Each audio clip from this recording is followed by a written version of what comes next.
Syria Lebanon border से तस्करी के जरिए हिजबुल्लाह को हथियार पहुंचाए जा रहे हैं। हिजबुल्लाह एक बार फिर अपने गोदाम में हथियार भरने की कोशिश में है। मोसाद की इसी इनपुट पर इजरायली एयरफोर्स एक्टिव हुई और फिर एक बड़ा सा धमाका हुआ और सब खत्म।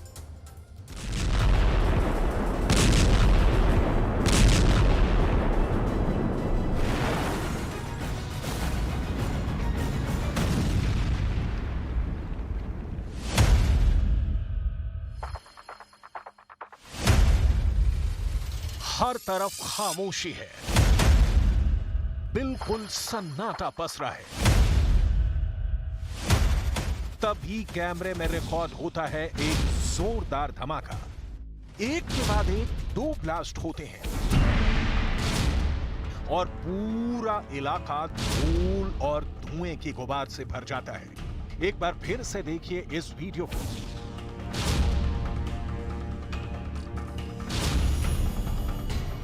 यह हमला सीरिया के बॉर्डर पर हुआ, लेकिन इस हमले में ना तो पुतिन का कोई जंगी जेट शामिल हुआ और ना ही ईरानी ड्रोन ने इस हमले को अंजाम दिया, बल्कि यह हमला किया इजरायल वाले बेंजामिन नेतन्याहू ने।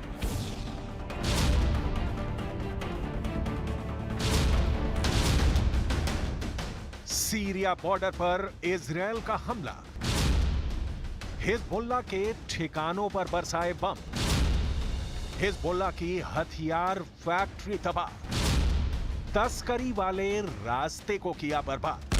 अब आप सोचेंगे कि अभी तो हिजबुल्लाह और इजरायल के बीच सीज फायर हुआ था, अभी तो लेबनान में हिजबुल्लाह के आतंकी जश्न मना रहे थे। तो सुनिए, सीज फायर के वक्त ही इजरायल ने साफ कर दिया था कि हमें अगर लेबनान और सीरिया बॉर्डर पर फिर से कोई ऐसी हलचल दिखी जो इजरायल के लिए मुश्किल पैदा करने वाली होगी तो हम पूछेंगे नहीं, सीधे मारेंगे। और इजरायल ने वही किया।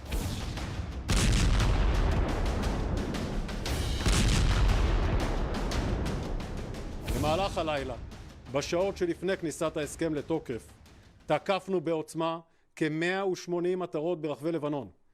אחד מהיעדים שתקפנו הוא אתר ייצור טילים מרכזי של חיזבאללה בלבנון, סמוך לגבול סוריה. אתר שאנחנו עוקבים אחריו זמן רב. इजरायल के इस हमले का हिजबुल्लाह समर्थित टीवी पर लाइव टेलीकास्ट किया गया। इस हमले की लाइव रिपोर्टिंग भी हुई। हमले के बाद इजरायली सेना ने भी वीडियो जारी कर कहा कि शुक्रवार को सीरिया लेबनान बॉर्डर के पास हथियारों की तस्करी के लिए इस्तेमाल होने वाले रास्ते और हिजबुल्लाह के ठिकानों पर आईडीएफ ने एयर स्ट्राइक की। ये हमले सीरिया से लेबनान में हथियार तस्करी अभियानों को विफल करने के लिए आईडीएफ के एक अतिरिक्त प्रयास का हिस्सा है। आईडीएफ हिजबुल्लाह को फिर से खड़ा होने की अनुमति नहीं देगा। पिछले एक सप्ताह से हिजबुल्लाह और इजरायल के बीच युद्ध विराम लगा हुआ है।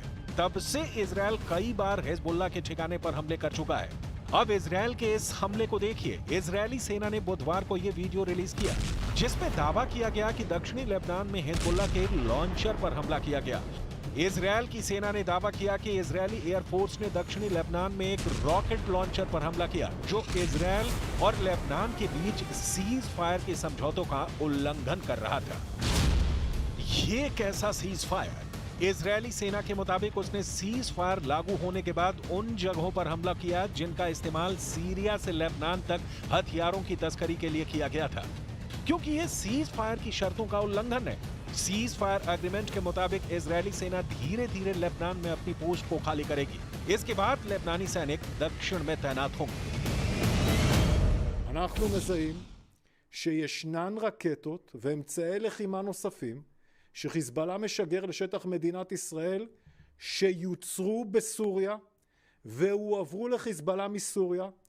אנחנו נתקוף כל ניסיון העברת אמצעי לחימה מסוריה לחיזבאללה ונתקוף כל תשתית שנזהה בסוריה שתכליתן לייצר אמצעי לחימה עבור חיזבאללה.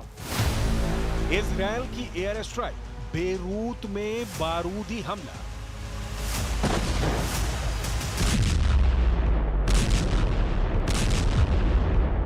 इजरायल के नए रक्षा मंत्री से लेकर इजरायली सेना के चीफ ऑफ स्टाफ तक अब नए सिरे से हिजबुल्लाह को मात देने की तैयारी में जुट गए हैं।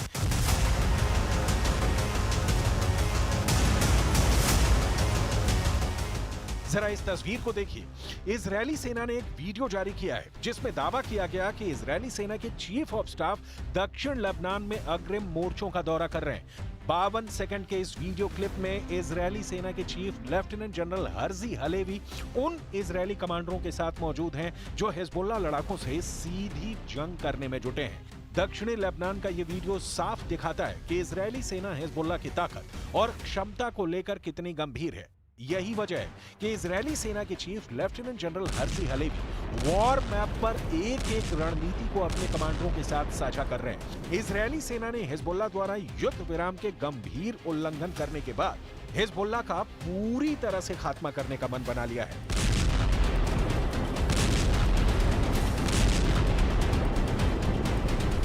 हालांकि हिजबुल्लाह के नए चीफ नईम कासिम का दावा है कि इजरायल जंग हार गया है।